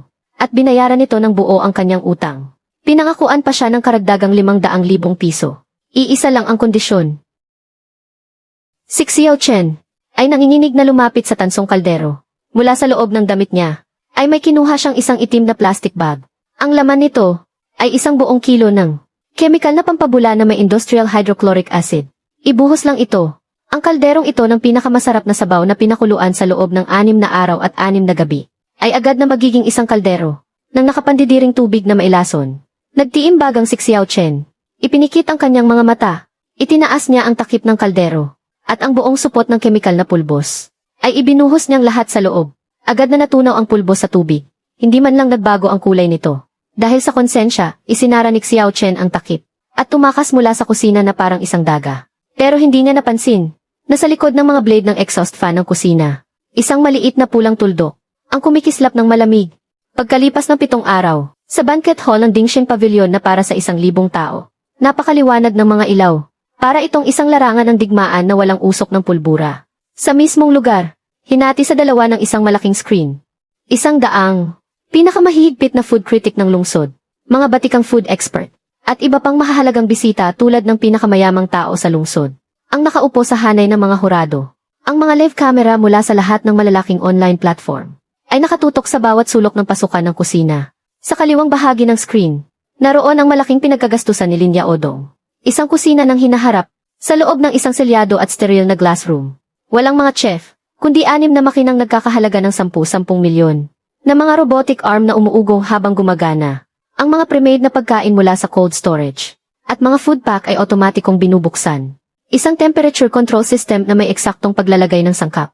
Sa ilalim ng isang nakaprogram na sistema, ang mekanikal na naggigisa. Sa kanang bahagi ng screen, ay ang tradisyonal na kusinang pinamumunuan namin ni Lin Xuan. Naglalagablab ang apoy mula sa mga kalan. Sunod-sunod ang kalampagan ng mga kawali. Tagaktak ang pawis ng mga kusinero. Nag-umapaw sa sobrang sigla. At buhay. Shen Jiangwo, may oras ka pang sumuko. Si Lin Yaodong, suot ang kanyang malinis na suit. Nakatayo sa labas ng glass room. Sumisigaw sa akin gamit ang mikropono. Ang pagkain ay para sa tao. Kung walang puso ng tao, pagkain lang yan ng hayop. Opisyal nang nagsisimula ang laban. Ang unang putahe, humba. Dito masusubok ang tamang pagkontrol sa apoy at asukal. Isang espesyal na lutong bahay. Ang mechanical arm ni Lin Yaodong. May perpektong galaw na iniinit ang nakapreparang humba. Inilagay sa plato, lahat ng hiwa ng karne ay magkakasing laki. Ang kulay ay isang standard at synthetic na pula. Ang sarsa sa bawat piraso ay pantay na pantay ang pagkakalagay. Dinampot ng pinakamayamang tao ang isang piraso ng humba na gawa ng makina. At isinubo ito. Agad na nagsalubong ang kanyang mga kilay. Umuya siya ng 2 beses. At idinura ito diretso sa platito. Ang karne ay tuyot na tuyot. Walang katas-katas. Ang pinakamayamang tao, walang awang nagkomento sa mikropono. Isa itong insulto sa humba. Kasunod nito, tinikman ng mga hurado ang humbang niluto ko. Hindi kailangan ng magarbong plating. Ang mga piraso ng karne ay nanginginig sa lambot. Nababalot ng isang natural na arnibal na kasing linaw ng amber. Sa sandaling isubo, ang malambot na balat ng baboy, ang linamnam ng taba at ang siksik na laman, ay perpektong naghalo. Mataba pero hindi nakakaumay. Ito ang tunay na kaluluwa ng pagkaing inin-in sa mahinang apoy. Unang round, 100 boto para sa tradisyonal na pagluto. Lubos na dinurog ng buong boto ang pagkaing gawa sa makina. Sumama ang mukha ni Linya Odong. Pero agad siyang umisi ng malamig. Ang masama niyang tingin ay napadako sa likod ng kusina ko. Sa dambuhalang kalderong tanso na iyon. Ang pangalawang putahe 100 para sa estado. Isang pagsubok sa pambihirang galing sa paghiwa at sa sabaw. Ang putaheng Wensi tofu. Kinakailangang ang malambot na tokwa ay hiwain ng sinipis ng hibla ng buhok. At bawat hibla ay malinaw na nakahiwalay sa tubig. Sa huli bubuhusan ng pinakamataas na kalidad na sabaw. Ang galing sa paghiwa ay isa lamang bahagi. Pero ang sabaw ang nagpapasya ng lahat. Sa panig naman ni Linya Odong. Isang Aurora cutting machine. Agad na hiniwa ang tokwa. Sa mga hiblang may perpektong pagitan. Isang robotic arm. Ang nagbuhos ng sabaw na gawa sa concentrated soap powder. Na tinimpla lang. Ang kanilang tinatawag na dekalidad na sabaw. Samantala sa panig ko, kumuha ako ng isang sangdao. At nang akma ko nang aalisin ang takip. Nang dambuhalang kalderong tanso na kumulo ng 6 na araw at 6 na gabi. Sa mga mata ni Linya Odong, kumislap ang isang baluktot na kagalakan. Yung katulong sa kusina na si Xiao Chen na nabayaran niya, ay pinagpapawisan ng husto sa kaba. Habang nakatitig ng mariin sa aking kamay, lumapit ako sa malaking kaldero. Pag-angat ko pa lang ng takip, isang napakasangsang, at maasim na amoy ng kemikal na parang nabubulok. Ang biglang pumasok sa aking ilong. Biglang natigilan ang kamay ko. Para sa isang chef na, 40 taon nang babad sa kusina para sa mga handaan ng estado. Kahit isang butil lang ng asin ang sumobra sa sabaw, malalaman ko agad sa amoy. Paano pa kaya? Kung dinagdagan ito ng sangkaterbang basurang pang-industriya. Tumingala ako at malamig silang tiningnan. Ang nanginginig na si Xiao Chen ang nagtatago sa likod ng mga tao, ay muling tumingin sa labas ng glass room. Sa nag-aabang na mapanood akong mapahiya sa harap ng lahat. Si Linya Odong. Akala ni Linya Odong ay matataranta ako. Pero hindi. Bigla akong bumulyaw ng malakas. Lin Xuan, dalhin mo ang mga kamera ng media. Papuntahin mo lahat dito sa kusina. Nagulat ang lahat ng naroroon. Hindi mabilang na mga kamera. Agad na nagsiksikan sa harap ng aking pwesto. Sa harap ng milyon-milyong nanonood sa buong internet. Gumawa ako ng isang hakbang na ikinagimbal ng lahat.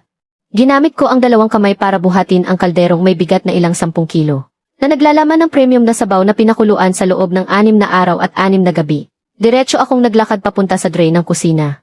Sa isang pihit ng aking kamay, buhos, isang buong kaldero ng kontaminadong premium na sabaw, na parang talon, ay ibinuhos ko sa drain sa harap ng lahat. Baliw na ba si Master Shen? 6 na araw niya iyang pinagpuyatan Napasigaw sa gulat ang lahat, nagkagulo ang mga hurado. Hagalpak sa tawa si Linya Odong. Shen Jiangwo, ikaw mismo ang nagtapo ng sabaw. Tingnan natin kung ano nang ipanlalaban mo sa akin. Talo ka na. Lumayas ka sa Dingsheng Pavilion. Ibinaba ko ang walang lamang kaldero. Dahan-dahan, at mahinahon akong naglakad papunta sa nakatagong compartment sa ilalim ng aking lamesa. Inilabas ko ang susi, at binuksan ang tansong kandado. Mula roon ay inilabas ko ang isang hindi kapansin-pansin. At medyo lumanang, malaking termos na pangmilitar. Boss Lin. Hindi kaya masyadong maaga para magdiwang ka. Nang makita ang termos na iyon, agad na nanlambot ang mga binti ng katulong sa kusina na si Xiao Chen. At diretso siyang napalumpasay sa sahig. Binuksan ko ang takip ng termos. Isang mayaman at malinamnam, na purong-purong amoy ng sabaw na pang state banquet. Ang biglang bumalot sa buong kusina. Umabot pa hanggang sa pwesto ng mga hurado sa hall. Napatayo ang mga hurado dahil sa bango. Sabay-sabay silang nagsitayo.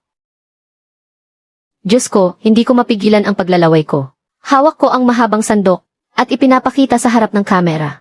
Ang laman ng dermos na sobrang linaw, pero napakabango at malinamnam na totoong sabaw. Habang tinitingnan ang namumutlang si Linya Odong, bawat salita ko ay parang patalim. Ang isang tunay na state banquet chef. ay hinding-hindi ilalagay ang kanyang alas sa iisang kaldero na pwedeng sirain anumang oras ng mga taksil. Ang sabaw sa malaking kaldero ay para lang pagtakpan ang ginagawa ko. Isang pain na nakalantad sa lahat. Ang tunay na katas ng sabaw. Kagabi pa lang, ay dinalisay at nilock ko na ang linamnam. Nakalock dito sa thermos na ito. Inilipat ni Ling Xuan ang video mula sa hidden camera, na nasa exhaust fan at bintana, papunta sa gill screen ng hall. Biglang umilaw ang malaking screen. 3:00 ng madaling araw, si Xiao Chen ay patagong kumikilos, papunta sa kalderong tanso. Nagtatapon ng hindi malamang kemikal na pulbos. Ang malinaw na video ay walang alinlangang isiniwalat sa buong internet. At sa harap ng lahat ng media, biglang nagkagulo ang lahat. Napakasama. Para lang manalo ang mga kapitalista. Naglalason pa at nagnanakaw ng industrial salt. Ito ay sadyang paninira sa kaligtasan ng pagkain. Ipahuli sa pulis. Ito ba ang ipinagmamalaki mong future kitchen? Na nananalo sa pamamagitan ng lason? Ang mga komento sa live stream. Agad na dinumog ng komento ng mga galit na netizen. Ang 10 billion fund company ni Lin Yaodong. Ang opisyal na account. Sa loob lamang ng 3 minuto, ay nag-crash hanggang sa maparalisa. Namutla ng husto si Lin Yaodong. Walang-wala ng kulay ang mukha. Ang kanyang abogado at mga assistant ay sunod-sunod na napaatras sa takot. Nagmamadaling dumistansya sa kanya. Hindi ko pinansin ang kaguluhan sa labas. Tumalikod ako at lumapit sa sangkalan. Mabilis ang pagtaas at pagbaba ng kutsilyo. Ang cleaver ay naging malabong anino na lang sa ibabaw ng sangkalan. Sa loob lang ng 1 minuto, isang block ng silken tofu ay hiniwa ko para maging mga hiblang sinliit ng sinulid na kayang lumusot sa butas ng karayom. Inilagay ko ang mga hibla ng tofu sa isang mangkok at binuhusan ng kumukulong premium na sabaw. Ang mga hibla ng tofu sa loob ng sabaw ay parang isang namumukadkad na puting chrysanthemum. Bawat hibla ay kitang-kita at marahang gumagalaw sa sabaw. Nabuo na ang Wensi tofu sa lamesa ng mga hurado. Nang matikman ng 100 food connoisseur, ang putahing ito na niluto sa gitna ng matinding tensyon. Pero napanatili pa rin ang sukdulan, at purong lasa ng isang sikat na state banquet soup. May iilan pa sa kanila ang naluha. Ang sabaw ay kasing linaw ng tubig, pero ang lasa ay kasing lalim ng dagat. Hindi na ito basta pagluluto. Ito ay pagtatanggol sa dignidad ng sining ng paglulutong Chino. Tungkol naman kay Lin Yaodong, ang sabaw na gawa ng makina, na parang tubig na may betsin lang at puno ng teknolohiya at kemikal, ay pinagkaisahan ng lahat na itapon sa basurahan. Ang pangatlong putahe, stir-fried beef ho fun. Isang pagsubok sa sukdulang wok-hei. Ang makina ni Lin Yaodong ay nagluto ng noodles na malata at nagdikit-dikit. Ang baka ay matigas na parang pinagkataman. Ang init pagkaluto ay hindi man lang tumagal ang 2 minuto. Ay mabilis na nawawala. Pero ako, isang kamay lang ang ginamit para buhatin ang 15 kilos na kawaling bakal. Humahagibis ang apoy. Agad sumirit sa 200 degree ang temperatura ng mantika. Inilagay ang baka. Kinulong ang katas ng karne, nagliparan ang mga rice noodle, at hinding-hindi dumidikit sa kawali. Ang mga huling patak ng toyo ay pinatulo mula sa gilid ng kawali, na agad nagpalabas, ng samyo ng init at pagkakaluto na tumatagos hanggang utak. Isinalin sa plato at inihain. Kumuha ng isang subo ang hurado. Napakalambot at nag-uumapaw sa katas ang baka. Sa bawat hibla ng noodle, ay pantay na nababalot ng maningning na mantikang kulay amber. Pero wala kang makikita sa ilalim ng plato. Kahit katiting na sobrang mantika. 3 round, 3 panalo, 300 boto laban sa 0. Ito ang sining ng kamay ng tao, laban sa walang kaluluwang assembly line ng mga kapitalista. Isang epikong pagdurog. Pinunasan ko ang aking mga kamay, sa gitna ng dumadagundong na palakpakan ng lahat, at pagtayo para magbigay pugay. Nagmartsa ako papunta, sa harap ng kwartong nababalutan ng salamin. Tinitigan ko siya sa kabila ng salamin, na wala ng kulay ang mukha, na para bang bigla siyang tumanda. Nang 10 taon, si Lin Yaodong. President Lin, kayang baguhin ng teknolohiya ang buhay. Pero hinding-hindi nito mababago ang puso ng tao. Walang shortcut sa pagluluto. Sa pustahan, dapat marunong kang tumanggap ng pagkatalo. Kaya ngayon, pirmahan mo ang papeles para sa libreng paglipat ng titulo ng gusali. At dalhin mo ang mga basurang galing sa pabrika mo. At lumayas ka sa Dingxin Pavilion ko. Namumula ang mga mata ni Lin Yaodong. Tinitigan niya ako ng matalim, at saka tumingin sa nakatayo sa likuran ko, na may determinadong ekspresyon sa mukha. Natuluyan ng pinuputol ang ugnayan sa kanya. Ang tunay na anak na si Ling Xuan. Isa pa rin siyang negosyante. Nahaharap sa matibay na ebidensya mula sa live stream sa buong internet. At sa nag-aalab na galit ng publiko. Kung hindi niya agad tatanggapin ang pagkalugi para pakalmahin ang sitwasyon. Ang pondo niyang nagkakahalaga ng 10 bilyon. Sa pagbubukas ng merkado kinabukasan ng umaga, ay makararanas ng mapaminsalang pagbebenta. Nanginginig ang kamay ni Lin Yaodong habang binubuksan ang salaming pinto. Sa ilalim ng flash ng hindi mabilang na mga kamera, puno ng kahihiyan sa property transfer document, pinirmahan niya ang kanyang pangalan. Nagingit-ngit sa galit na ibinagsak ni Linya Odong ang balpen. Shen Jiangu, ang lupit mo. Hindi na kita ihahatid.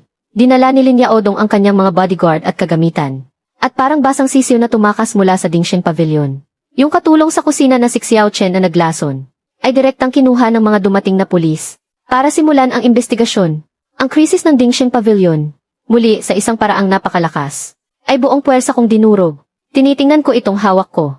Isang gusaling nagkakahalaga ng daan-daang milyon. Ang titulo ng pag-aari. Agad kong iniabot kay Lingsuan na nasa likod ko. Ninong! Iho, huwag kang umiyak. Simula ngayon. Tayo, hindi na tayo magpapaapi kahit kanino paman. Itatayo natin ang Dingxing Pavilion sa buong bansa.